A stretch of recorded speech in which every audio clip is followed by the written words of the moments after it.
Една от любимите ми песни на големия бургаски бард Пламен Ставрев.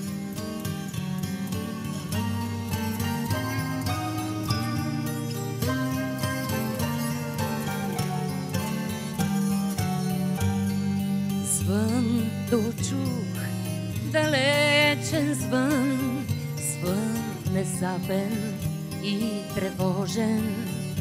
Камбана влезе в моя сън и ме погали спомен. Звезда над мене изгоря, нощта от болка потрепери.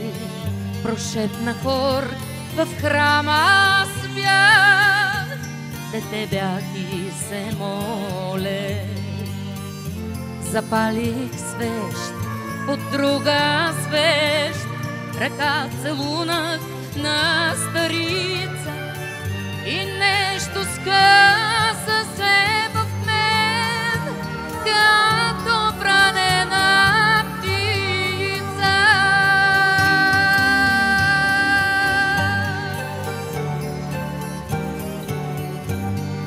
Глас забравен, нощен глас, дочух камбаната да плаче, с душа горчива като мен, с душата на сираче.